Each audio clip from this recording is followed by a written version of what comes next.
With Ant-Man and the Wasp, there was no influence and no question of if Edgar Wright had anything to do with it.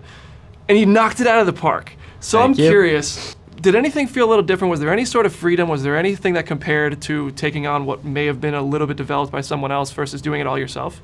Well, I think for me, like on the first movie, I approached that movie the same way I've approached every movie. There's a script in whatever shape it's in, and then I come in and, you know, rework the script and work on it. So, you know, I shot every frame of that movie, so I feel a real ownership over the first movie. Having said that, it was great being in on the ground floor of this and figuring out how we're going to forward those characters and getting to introduce Wasp. For me, was the single most exciting thing, because you'd spent a whole first movie where she's clearly the more capable of taking care of the dilemma that Hank Pym has in the first movie, but he sidelines her, and now we're able to present her fully formed. So that was exciting to me. I remember there was conversation, she was originally going to be in Civil War, and then we took her out because we wanted to see her be developed in Ant-Man and the Wasp. Yeah. So I'm curious, was there always a plan to make an overarching story where this sequel was influenced by the events of Civil War, or did that kind of come in and develop as time went on? I think once the decision was made to have Scott be a part of Civil War, I mean, when I was cutting the first Ant-Man, I had the Russos and Marcus and McFeely come in and look at Scott Lang, how Paul was playing Scott, to inform what they were doing. But we could not ignore the events of Civil War. I mean, he took the suit and exposed it to the Avengers, and it gave us a really logical jumping off point for this movie, and gave us a reason why we could start the movie with Scott estranged from Hank and Hope, and that seemed dramatically really rich ground. It was a very different feel from the first one. It was really cool.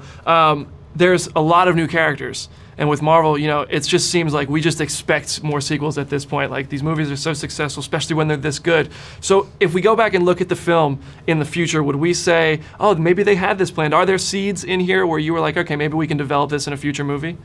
Yeah, definitely. I mean, I think that was the case in the first movie, particularly when Adam McKay and Paul and I were reworking the script on the first movie. You know, in that movie, we added the quantum realm and Janet and stuff like that, knowing that if we were able to make a sequel, that could be fertile ground. And there are definitely things in this movie that we've set in motion that, like, if we're fortunate enough to do another one, there's a lot to play with.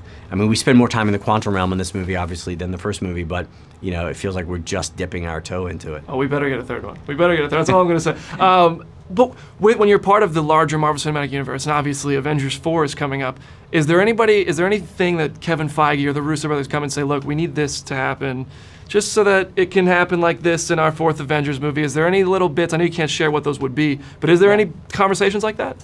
There are always conversations. We're always aware of what the other people are doing with the movies. And it's less like, you've got to do this so it pays off here. It usually is the opposite, where what you guys in your movie is going to affect a movie, even if that portions of that movie have already been shot. We have to do what's true to this movie to tell this story and have it be, you know, complete. And then it's the other person's problem, which I really like. I think that's really kind of fun and a challenging way to go about it. And I've got to ask about that end credit scene, man. When did that come to fruition? When did you know that was going to be the end credit scene? And did you direct it? Did anybody have any hands in that? I directed all the post-credit scenes, and it came about fairly early on, but we liked the idea. Oh, I can't spoil anything here, guys. We liked the idea of what it did for us tonally in the movie. Nice and I also feel like it's a great juxtaposition, but also just it allowed us to really do our movie as a standalone movie.